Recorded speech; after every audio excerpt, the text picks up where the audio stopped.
Hello, everyone. My name is Chris. As you can see, I'm inside for a change. I know the lighting is terrible. I'm going to try and make it better. That didn't make it better.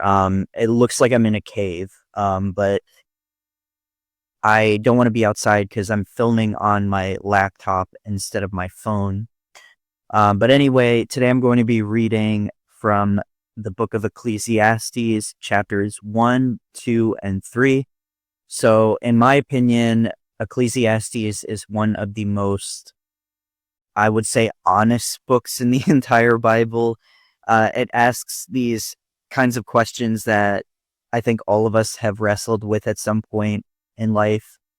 Questions about work, purpose, death, wisdom, time, and what really matters in life. And I think these opening chapters lay the foundation for the rest of the book. And they remind us that life apart from God can never fully satisfy the human heart. So, with that being said, I'm going to go ahead and start reading chapter 1. And I'm reading from I'm reading from the ESV, which I always read from. And yes, this is my beaten up Bible. It's so broken. I have another one that's the exact same copy that's not broken, but it's somewhere on my loft, and I haven't been able to get it. And as you can see, this one is just so worn out because I read from it so much. But yeah, so I'm gonna start reading now. Chapter 1: All is vanity. The words of the preacher, the son of David, king in Jerusalem. Vanity of vanities, says the preacher, vanity of vanities, all is vanity. What does man gain by all the toil at which he toils under the sun? A generation goes and a generation comes, but the earth remains forever. The sun rises and the sun goes down and hastens to the place where it rises. The wind blows to the south and goes around to the north. Around and around goes the wind. And on its circuits the wind returns. All streams run to the sea, but the sea is not full. To the place where the streams flow, there they flow again. All things are full of weariness. A man cannot utter it. The eye is not satisfied with seeing, nor the ear filled with hearing. What has been is what will be, and what has been done is what will be done, and there is nothing new under the sun. Is there a thing of which it is said, see, this is new, it has been already in the ages before us? There is no remembrance of former things, nor will there be any remembrance of later things yet to be among those who come after. The vanity of wisdom. I, the preacher, have been king over Israel in Jerusalem, and I applied my heart to seek and to search out by wisdom all that is done under heaven. It is an unhappy business that God has given to the children of man to be busy with. I have seen everything that is done under the sun, and behold, all is vanity and a striving after wind. What is crooked cannot be made straight, and what is lacking cannot be counted. I said in my heart, I have acquired great wisdom, surpassing all who were over Jerusalem before me, and my heart has had great experience of wisdom and knowledge. And I applied my heart to know wisdom and to know madness and folly. I perceived that this also is but a striving after wind. For in much wisdom is much vexation, and he who increases knowledge increases sorrow. So, when it comes to chapter 1, I think this chapter is really capturing what life feels like when we're searching for meaning in the things of this world. So Solomon is talking about how generations come and go, the sun rises and sets, the wind keeps blowing, rivers keep flowing, and yet everything just seems to continue in the same cycle. I'm sorry. His name is Paul, actually. He's named after Paul the Apostle. He's not as good as Paul the Apostle, I'll tell you that. He's so bad, but I love him. He's so cute. I have and I got his brothers too. And his mom, and because I found them outside. But anyway, I'm sorry, I'm getting off topic. I have so many cats. I love cats so much. They're my favorite animal, besides from birds. Cats and birds are my two favorites. But anyway, Anyway, so one verse that I think always stands out to me in chapter 1 is when Solomon says, "There is nothing new under the sun." So people are still chasing the same things today that they were chasing thousands of years ago.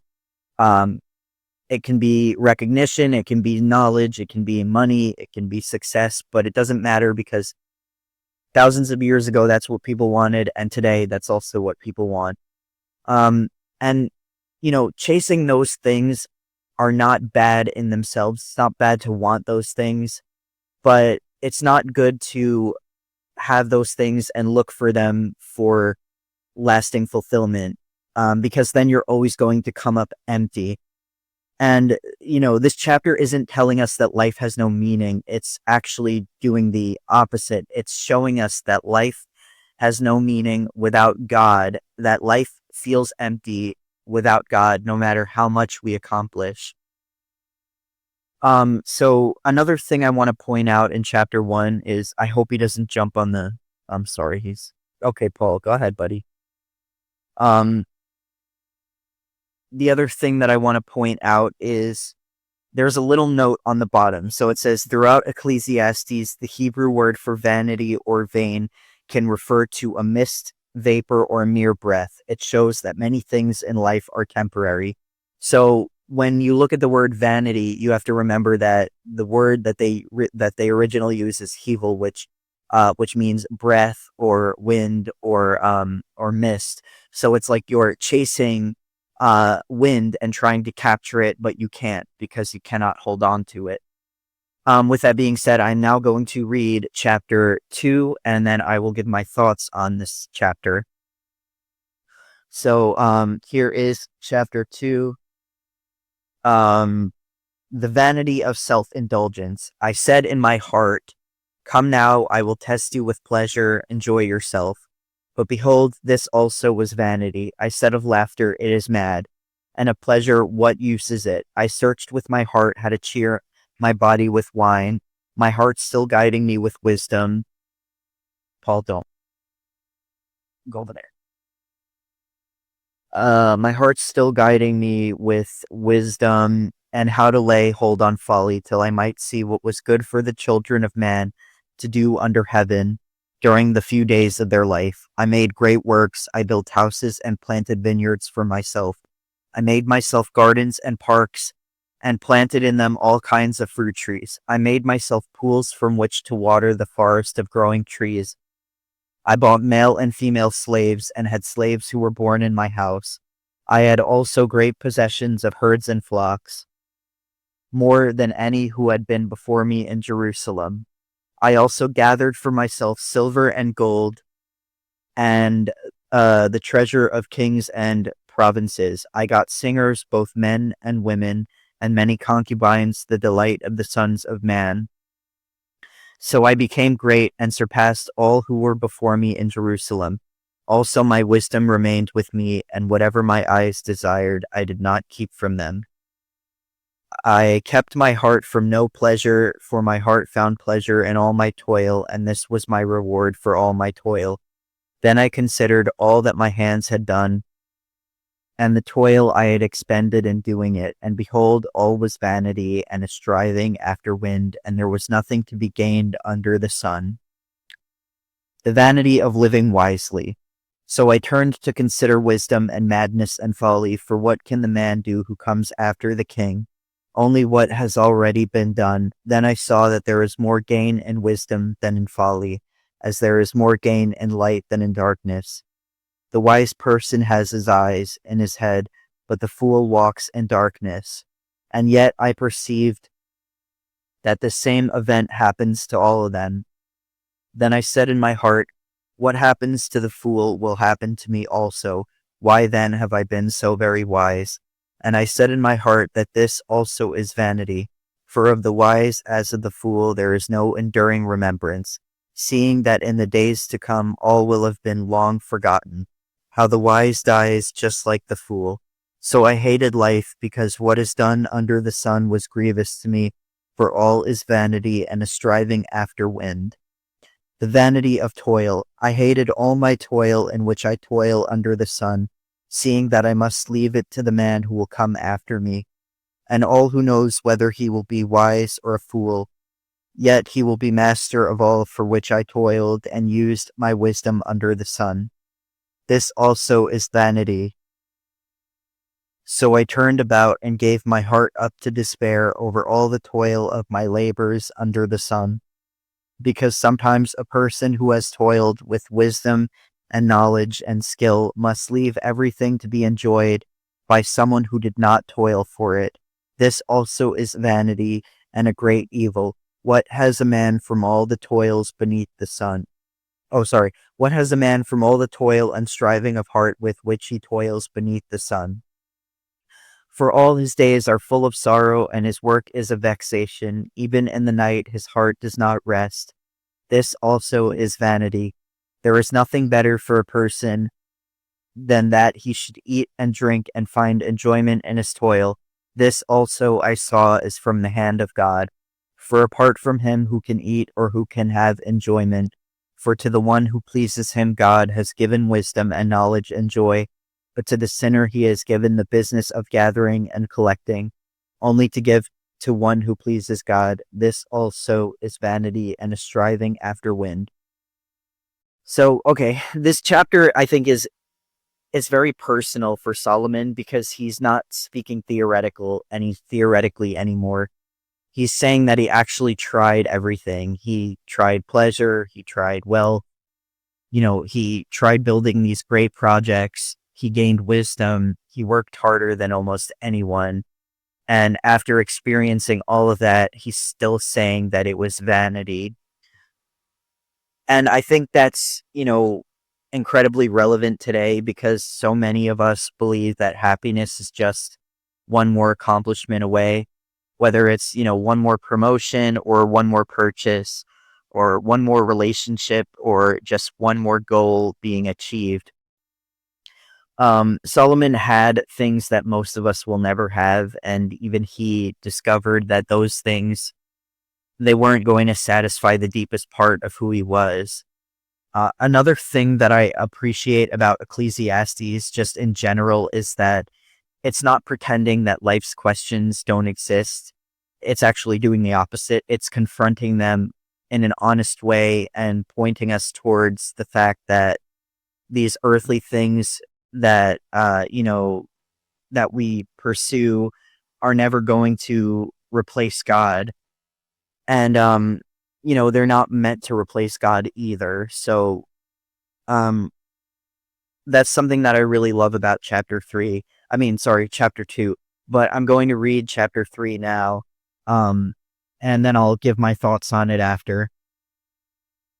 A time for everything. For everything there is a season, and a time for every matter under heaven, a time to be born and a time to die, a time to plant and a time to pluck up what is planted, a time to kill and a time to heal, a time to break down and a time to build up, a time to weep and a time to laugh, a time to mourn and a time to dance, a time to cast away stones and a time to gather stones together, a time to embrace and a time to refrain from embracing, a time to seek and a time to lose, a time to keep and a time to cast away, a time to tear and a time to sow, a time to keep silence and a time to speak, a time to love and a time to hate, a time for war and a time for peace.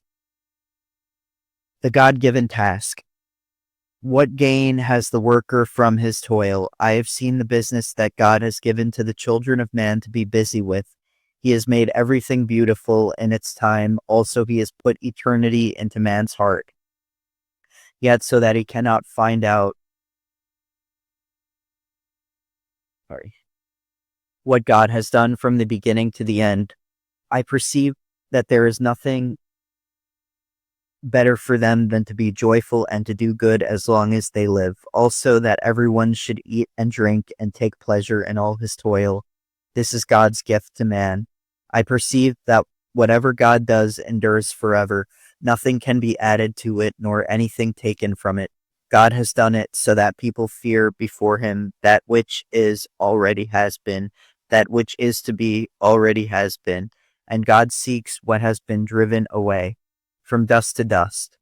Moreover, I saw under the sun that in the place of justice even there was wickedness, and in the place of righteousness even there was wickedness. I said in my heart, God will judge the righteous and the wicked, for there is a time for every matter and for every work. I said in my heart with regard to the children of man, that God is testing them, that they may see that they themselves are but beasts.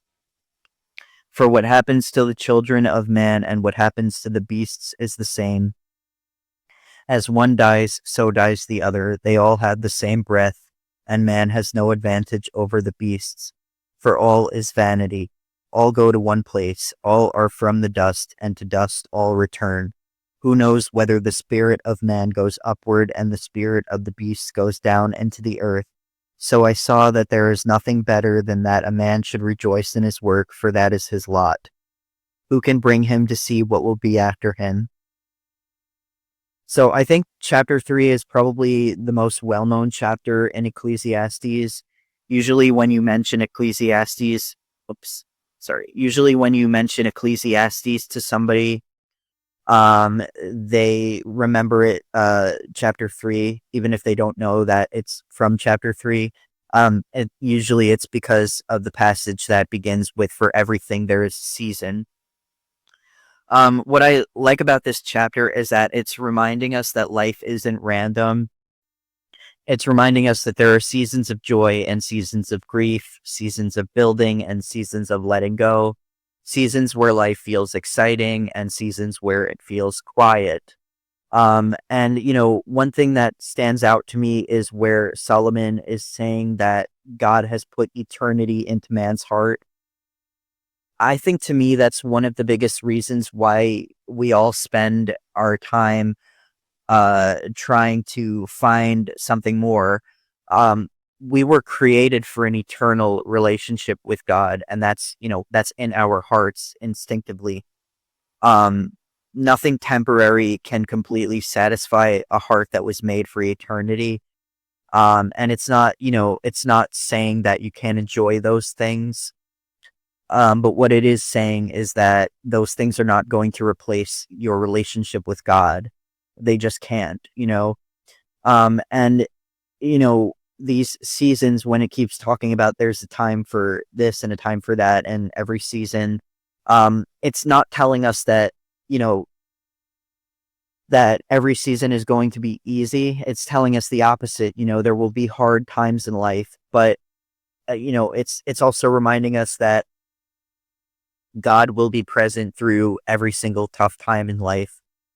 And not only the tough times, but also the good times as well. So be sure to thank him and remember that he's there. Don't just go to him, when you're having a tough time, but also go to him when you're having a great time in life. But yeah, so in my opinion, I've found that many people think that Ecclesiastes is discouraging, and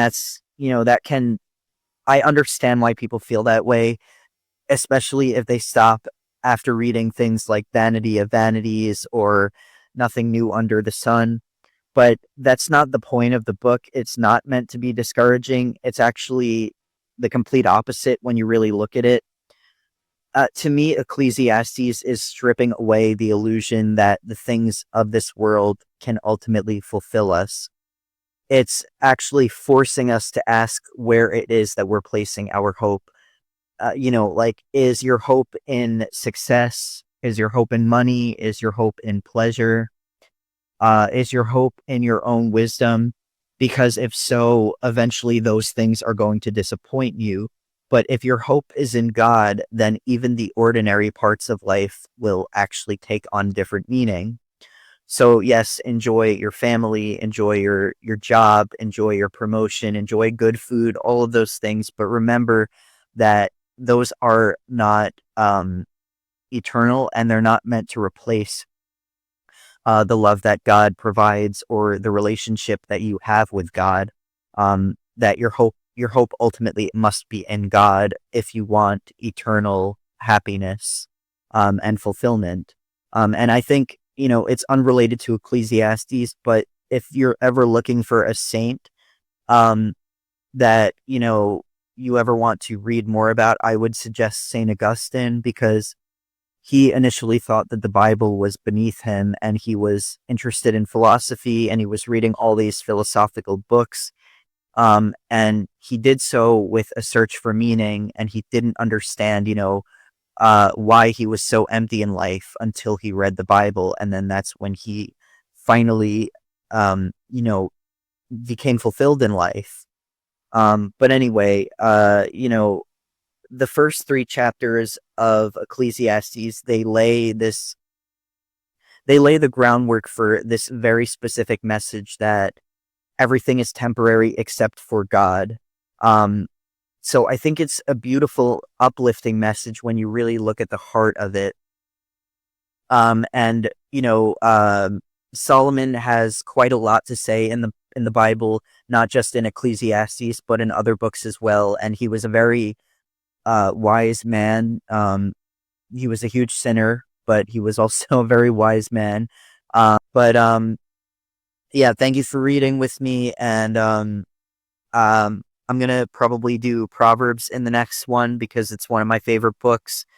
And I also was thinking about starting to make like faceless videos. I'm still gonna do my face and everything, but some videos I think it would be cool if I were to like add images like cartoons of like Jesus and like other, people in the Bible, for example, like Moses or Adam and Eve, or, Cain and Abel or something like that. Yeah, I would really like that. So I'm still thinking about it, but yeah. Um take care, God bless you, and I'll see you.